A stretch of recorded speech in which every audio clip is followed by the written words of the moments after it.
I remember that day clearly. The famine had already taken so much from us, and now there was almost nothing left. I had a little flour, a little oil, and my son.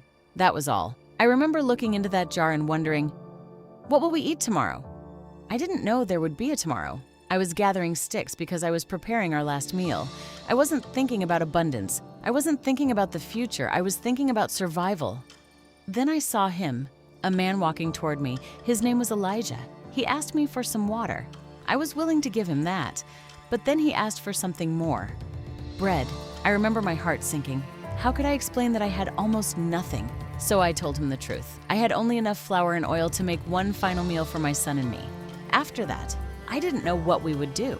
Maybe you know that feeling. Maybe you've never faced a famine, but perhaps you've looked at your own life and wondered, will what I have be enough? Will my money be enough? Will my strength be enough? Will I find another opportunity? Will things get better? I knew that fear. I was afraid of running out, afraid of tomorrow, afraid of losing the little I had left. Then Elijah said something I will never forget. Do not be afraid. Do not be afraid. Those words were difficult to hear because I was afraid. But then he gave me a promise from God. He told me that the flour would not run out and the oil would not run dry. I didn't understand how that could happen. I couldn't see the answer. All I could see was an almost empty jar. But I had a choice. I could listen to my fear, or I could trust the word God had given me.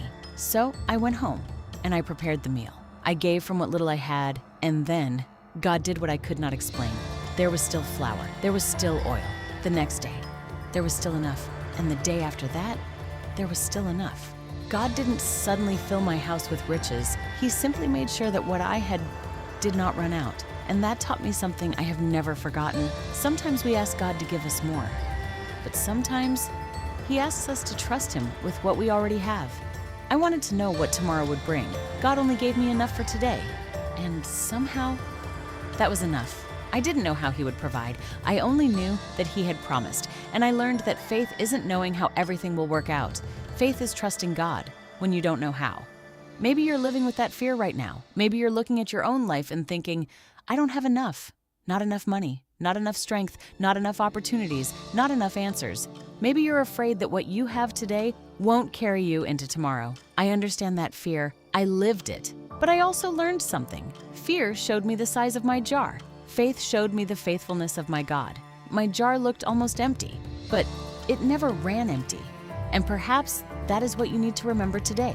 You don't have to know how God will provide. You don't have to see the whole road. You don't have to know what tomorrow holds. You only have to trust the one who does. There were days when all I could see was a little flour, but God could see what I couldn't. He could see another meal, another morning, another day, and another reminder that He had not forgotten us. So if you're afraid of running out, don't let fear tell you that your story is over. You may be looking at what seems like the last of what you have, but God is not limited by what you can see. Have faith, have hope, trust Him with today, and trust Him with tomorrow. Because I learned this, the Lord will provide, not always in the way we expect, not always when we expect, but He is faithful. I thought I was preparing my last meal. I didn't know God was preparing me to witness His faithfulness.